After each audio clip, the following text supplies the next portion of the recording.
क्या तुमने कभी सोचा है कि नीट एग्जाम में बस कुछ लोग का ही सिलेक्शन क्यों हो पाता है, जबकि उस एग्जाम के लिए तो रियलिटी में काफी ज्यादा लोग प्रिपेयर कर रहे होते हैं। या फिर नीट एग्जाम क्या रियलिटी में इतना टफ है कि उसे क्लियर करने में 3-4 ड्रॉप तक भी लग जाते हैं, तब भी लोगों से क्लियर नहीं हो पाता।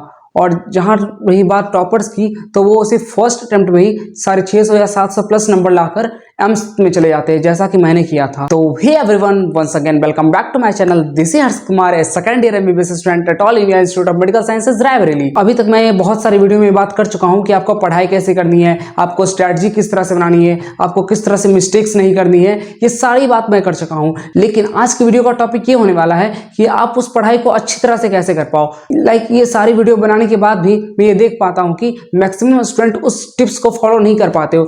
जिस तरह से मैंने बताया कि आपको फिजिक्स के इतने क्वेश्चंस इतने दिन में सॉल्व करने हैं, लेकिन तब भी स्टूडेंट्स उस चीज को फॉलो नहीं कर पाते।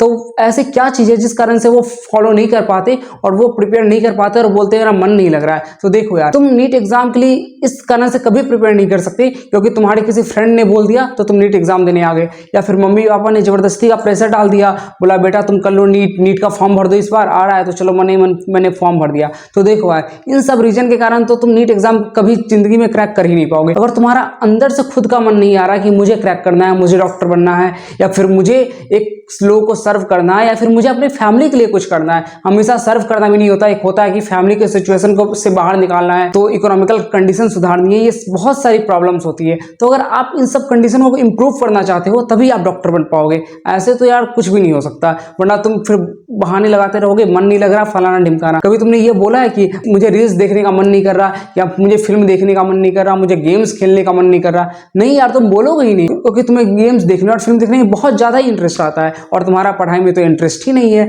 तो उसी तरह से अगर तुम पढ़ाई में इंटरेस्ट डेवलप कर लेते हो, या फिर तुम ऐसा सोच लेते हो कि मैं डॉक्टर बनूंगा और सारी प्रॉब्लम्स को सॉल्व करूंगा, जो भी मेरी प्रॉब्लम्स है या मेरी फैमिली के प्रॉब्लम्स है, तुम बहुत अच्छी तरह से पढ़ाई कर पाओगे और तुम्हारा जो भी मन नहीं लगता और बोरियत फील होती है, सब अपने आप ही चली जाएगी। और कुछ लोग ऐसा भी कहते हैं कि जो नीट क्रैक करते हैं वो तो बहुत ही ब्रिलियंट माइंड स्टूडेंट होते हैं। तो यार, ये फालतू की बात करना तो सबसे पहले बंद कर दो। ये ब्रिलियंट माइंड और ये सारी चीजें एग्जिस्ट ही नहीं करती है। तुम आईआईटी के एग्जाम के लिए बात करो तो मैं मान भी लूं एक सेकंड के लिए कि हाँ ब्रिलियंट माइंड होती है, वैसे एज सच तो उसमें नहीं मानी जाती, मेहनत से सब कुछ किया जा सकता है। लेकिन नीट में तो ब्रिलियंट माइंड का कोई भी सेंस नहीं बनता। तुम्हें पता है कि ये सिलेबस से यही क्वेश्चन आना है और तुम्हें पता है एनसीईआरटी से ही क्वेश्चन आनी है, तुम इसे रट के जाओगे, तुम्हारे सारे क्वेश्चन सही हो गए, तुम 700 प्लस भी ला सकते हो, लेकिन तब भी तुम पढ़ते ही नहीं, और पढ़ोगे नहीं तो नंबर कहां से आएंगे। तो ब्रिलियंट माइंड जैसी कोई चीज नहीं होती। हाँ, मैं ये कह सकता हूं कि जो टॉपर्स होते हैं उनके पास एक अलग सा माइंडसेट होता है। उनके पास ये माइंडसेट होता है हमें ये काम करना है, मतलब करना है। उनको पता होता है कि नीट एग्जाम कोई हलवा नहीं है कि कोई भी आकर उसे क्रैक कर जाएगा। तुम लोग क्या सोचते हो कि यार नीट एग्जाम तो यूं ही कर दूंगा, लास्ट के 2-3 महीने पढ़ के कर लेंगे। यार रियलिटी बताऊं तो नहीं होता है। सब ने अपने आप को रगड़ा होता है, 1-2 साल सब ने दिया होता है, तब जाके नीट एग्जाम निकलता है। और तुम यहाँ पे आके सर्च करते हो लास्ट 3 मंथ स्ट्रेटजी। तो यार मतलब I know last 3 month strategy भी उन्हीं के लिए काम करती हो जिन्होंने साल भर एटलीस्ट कुछ ना कुछ तो पढ़ा होता है। ऐसा मैं बिल्कुल भी नहीं कर सकता कि तुमने साल भर कुछ नहीं पढ़ा और तुम 2 महीने आओगे और तुम सोचोगे नीट क्रैक कर लो। तो जो 20 लाख स्टूडेंट एग्जाम दे रहे हैं, या इस साल तो और 25 लाख दे रहे हैं, तो क्या वो बेवकूफ तो नहीं है ना यार कि वो लोग साल भर मेहनत कर रहे हैं? ऐसा तो नहीं है। तो इसलिए उनको पता होता है कि नीट एग्जाम एक चीज मांगती है और आपको डॉक्टर बनने के लिए आपको इतना एफर्ट तो लगाना पड़ेगा ही ना। आप ऐसे मजे मजे में हंसते खेलते तो मेडिकल कॉलेज में नहीं पहुंच सकते। आपका कंपटीशन जब इतना बड़ा होता है तो आपको ये चीज करनी पड़ती है। और आपको ये बात भी समझना है कि आप जिस प्रोफेशन में या जिस फील्ड में जा रहे हो वो डॉक्टर वाली फील्ड है, और वहां पर आपको मेहनत से बिल्कुल भी घबराना नहीं है। और वहां पर आपके पास एक कॉन्फिडेंस होना चाहिए। जब भी कोई पेशेंट आपके पास आता है तो वो बिल्कुल ही लो कॉन्फिडेंस में आता है। तो एक डॉक्टर का काम होता है कि उस पेशेंट को कॉन्फिडेंस दिलाया, उसकी फैमिली वाले को कॉन्फिडेंस दिलाया कि हाँ मैं ये कर सकता हूँ। और मैं ये देख रहा हूँ आजकल नीट स्टूडेंट खुद ही बहुत ज्यादा डिमोटिवेट है, कॉन्फिडेंस लो करके बैठे। तो अगर तुम्हारा कॉन्फिडेंस खुद का ही लो है तो तुम दूसरे अपने पेशेंट को क्या सलाह दोगे कि तुम इंप्रूव हो सकते हो, तुम्हारा हेल्थ इंप्रूव हो सकता है? उसके लिए पहले खुद में कॉन्फिडेंस लाना होता है। और रही बात सिटिंग आवर्स की, जैसे कुछ लोग बोलते हैं भैया मैं 3 घंटे सिटिंग आवर्स नहीं लगा पाता, 4 घंटे सिटिंग आवर्स नहीं लगा पाता। तो इसका यार सिंपल सा सोल्यूशन है, तुम्हें करना पड़ेगा। अगर तुम यहाँ पे 3 घंटे के सिटिंग आवर्स नहीं लगा पा रहे हो तो तुम ओटी या जब तुम ऑपरेशन थिएटर में जाओगे तब तुम 10 घंटे खड़े कैसे रहोगे यार? जब तुम मेडिकल कॉलेज में जाते हो तो तुम्हें डायसेक्शन हॉल फर्स्ट ईयर में ही तुम्हें 5 घंटा डेली खड़ा रहना पड़ता है, तब कैसे खड़े रहोगे? यहाँ पे तुमसे 3 घंटे बैठा तक नहीं जा रहा, वहां पे 5 घंटे तुम्हें करे रहने पड़ेगा। तुम सोचो जरा, इतना आसान नहीं होता है मेडिकल लाइफ। तो अगर तुम्हें आगे चलकर इतनी मुश्किलें आएगी तो तुमको पहले से उसके लिए प्रिपेयर तो करवाना पड़ेगा ना। अगर तुम पहले से उसके लिए प्रिपेयर ही नहीं करोगे तो फिर कैसे तुम अपने आप को एक बेस्ट डॉक्टर बना सकते हो। और अभी तो देखो यार, अब तो बस 2 महीने ही बचे हुए हैं और तुम बस 2 महीने भी तुम अच्छी तरह से प्रिपेयर नहीं कर सकते। और अभी भी तुम यही सोच रहे हो कि मैं लास्ट के 1 मंथ में बहुत अच्छे से प्रिपेयर करूंगा और बहुत अच्छा मार्क्स ले आऊंगा। तो यार मेरा मानना है कि तुम नीट प्रिपरेशन अभी ही छोड़ दो। क्यों तुम अपने 2 महीने ही बर्बाद करना चाह रहे हो? तुम जाओ कुछ और ही प्रिपेयर करना स्टार्ट कर दो, किसी और चीज की तैयारी कर दो।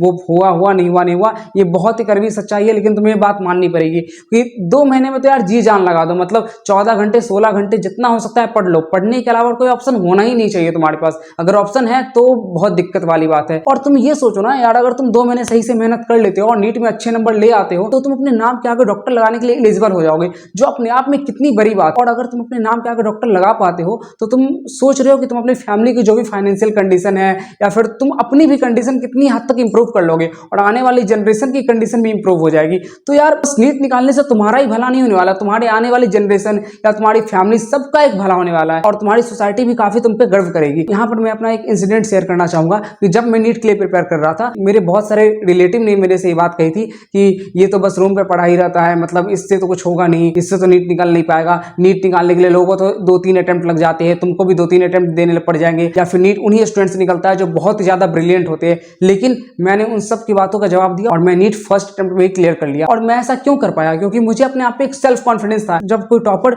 इतने नंबर ला सकता है तो मैं क्यों नहीं नंबर ला सकता? अगर कोई टॉपर फर्स्ट अटेम्प्ट में नीट क्रैक कर सकता तो मैं क्रैक क्यों नहीं कर सकता? क्योंकि देखो यार, सबके, चाहे टॉपर्स हो चाहे मैं हूं, सब इंसान है और सबको दिन में 24 घंटे ही मिले। तो अगर टॉपर 24 घंटे का यूटिलाइज करके अच्छे नंबर ला सकता है, मेडिकल कॉलेज में पहुंच सकता है, तो फिर मैं उस 24 घंटे का यूटिलाइजेशन अच्छे से करके क्यों नहीं मेडिकल कॉलेज पहुंच सकता? तो मैंने पूरे अपने प्रिपरेशन जर्नी में बस यही चीज ध्यान रखी थी कि मुझे अपने टाइम का अच्छे से यूटिलाइजेशन करना है और जो भी रिलेटिव बोले उनकी बात को जस्ट जाने दो और अपने आप पे बस ध्यान दो, अपने फोकस करो और तुम बिल्कुल ही नीट क्रैक कर लोगे। यार ये एक बिलीव होना जरूरी है, बिलीव सिस्टम बनाना जरूरी था। और उसके बाद देखो मैंने नीट क्रैक किया और अभी सारे रिलेटिव बोलते हैं हाँ यार मुझे तो पहले से ही तुम पे विश्वास था, तुम ये कर लोगे। और तुम्हारे साथ भी बिल्कुल सेम होने वाला है। अगर तुमने भी 2 महीने मेहनत कर ली ना तो फिर जो रिलेटिव अभी तुम्हें ताने दे रहे हैं, बोल रहे तुमसे तो नहीं होगा, 3-4 ड्रॉप में भी तुम ले चुके होगे और तुम्हारे रिलेटिव तुमको बहुत ज्यादा सुना रहे होंगे, तो उनकी बातों का बिल्कुल एक कान से सुनो दूसरे कान से निकाल दो। तुमको बिल्कुल भी परेशान नहीं होना, परेशान तो बिल्कुल मत हो, उसको एज ए फायर की तरह यूज करो कि अभी जो मुझे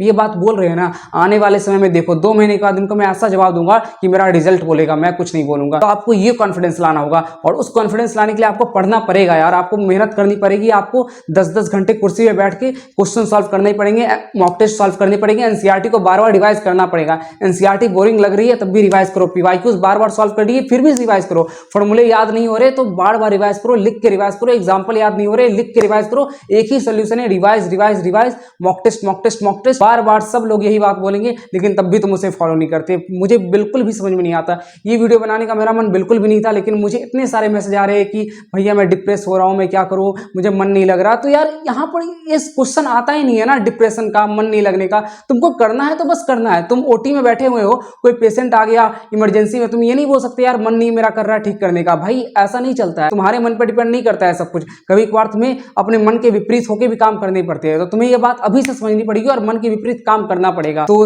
आई होप कि तुम्हें यह बात समझ में आई होगी। मैं ज्यादा टाइम भी तुम्हारा नहीं लेना चाहूंगा यार, क्योंकि तुम्हारी खुद की नीट एग्जाम है और मेरा मानना है कि लास्ट टाइम पर जितना हो सके एफर्ट लगाओ और पढ़ाई करने का ट्राई करो। और इस वीडियो का मेरा मेन मोटिव यही था कि तुम अपने कैपेबिलिटी को पहचानो। तुम मतलब सब कुछ कर सकते हो यार। तुम अपने आप को ऐसा सोच के बैठे हुए हो कि मैंने स्टार्टिंग से कुछ नहीं पढ़ाई की तो अभी भी नहीं हो पाएगी। यार स्टार्टिंग से नहीं की तो अभी पूरा जोर लगा दो, अभी पूरा जान लगा दो यार। 14-16 घंटे पढ़ डालो और तुम अपने एबिलिटी को पहचानो बस कि हाँ मैं ये कर सकता हूँ। और उसके बाद बस लग जाओ यार, क्या ही दिक्कत है। मतलब बिना किसी लोगों की बात सुने हुए कि सिलेक्शन होगा नहीं होगा, मॉक टेस्ट में नंबर आएंगे नहीं आएंगे, जस्ट लीव इट। मार्क्स को पूरी तरह से छोड़ दो, जस्ट फोकस करो अपनी पढ़ाई पे, रिविजन पढ़, मॉक टेस्ट पढ़ और जो भी क्वेश्चन कुछ गलत हो रहे हो उसको सीखने का ट्राई करो। और बस 2 महीने इस तरह से रेगुलर करो। आई एम श्योर कि तुम्हारा सिलेक्शन होगा ही होगा। तो आई होप कि यह वीडियो आपको पसंद आई हो और मतलब आपको काफी ज्यादा कुछ मोटिवेशन मिला होगा कि हाँ यार मुझे पढ़ना चाहिए और तुम इस 2 महीने को काफी अच्छे से यूटिलाइज कर पाओगे और एक नीट में एक अच्छी रैंक के साथ एक अच्छे मेडिकल कॉलेज में पहुंच पाओगे। तो मेरी तो बेस्ट विशेष हमेशा ही तुम्हारे साथ रहेगी। इस वीडियो को लाइक कर देना और चैनल को प्लीज से सब्सक्राइब कर लेना यार, क्योंकि मैं देख रहा हूँ चैनल को सब्सक्राइब बहुत सारे लोग नहीं करते।